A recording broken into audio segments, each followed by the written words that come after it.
that the religious goats would separate from the lambs, the sheep. That it would be those who resisted the supernatural resurrection power of Jesus Christ. And that it would be so evident that people would separate and the goats would dig in and say, no, we're not having this. And then that there would be a smaller remnant that would accept the power of God and go on with God. And those would be the ones who display the miracles and the signs and wonders and were a habitation place for the glory of the Father that was coming on the earth and is already here.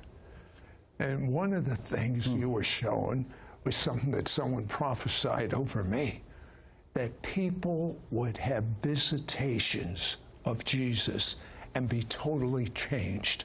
Yes, overnight.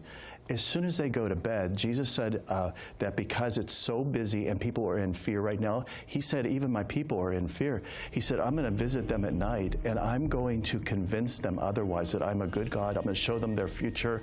I'm going to give them plans, and then I'm going to have angelic assistants come. This is all going to be at night when their mind is not busy. And he said that when they wake up, they'll be a new person. He said it's going to happen all over. He said he's going to start with families. Is this going to be not just spiritually, but even physically? I'm curious. Oh, no. I mean, I'll just tell you this because it's a bold statement, but Jesus said, if I have to extend people's lives out to 120 years just to fulfill what I've spoken, I'll do it. He can do whatever he wants with those who adhere to his sayings. And so Jesus, through John, he said in the first chapter of John, verse 12, he said that those who embraced him and heard his sayings, he gave them the power to become sons of God. And that's what we're coming into right now. We're coming into those days where those who hear the voice of the Lord will obey. And that if we passionately love him, what does it say? He will come and live with us. And he will give us whatever we ask for in prayer. Whatever we ask, if we passionately love him and obey him. This is what John recorded in chapter 14. And then in John 15, he says, we're in the vine, and he is in us, and we can ask what we will, what we desire, and he will do for us. These days are coming where believers will have more happening at night with the Lord than during the day. During the day, they will be out ministering to people, and miracles are going to start to happen. Said, these are just common believers. This is not apostles, prophets, pastors, teachers, evangelists. That Jesus said, I want the believers to walk in this, not just the fivefold. Well, what's going to happen with these 1,000+ member churches that maybe even the pastor is spirit-filled, but he's learned to demote tongues and things of the supernatural to the back room? His elders have told him he has to do that to get his paycheck. What's going to happen with those mega churches? Jesus said that the Spirit's going to be whispering to the people, and they're going to hear his voice, and they're going to know.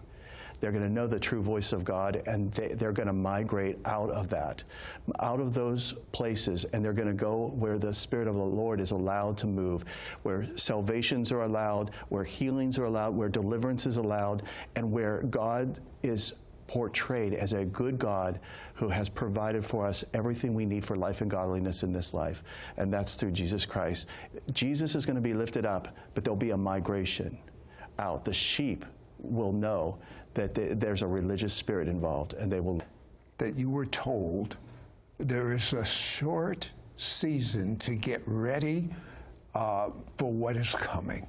What is coming? Yes, this shocked me. Jesus said that everyone has to have oil in their lamps and be ready and learn from what you just went through, because he said that the enemy is going to try to reroute everything that's going to happen in the fall that has to do with this country and the elections. It's almost like the devil has a plan, and God has a plan, and it's a matter of whether the people that are appointed by God to speak out loud, kingdom come on earth as it is in heaven, do their job, or get caught up with the spirit of fear and do the devil's job. That's what I hear him saying. Yes, but he said it was a war on righteousness. There's a war against righteousness and justice.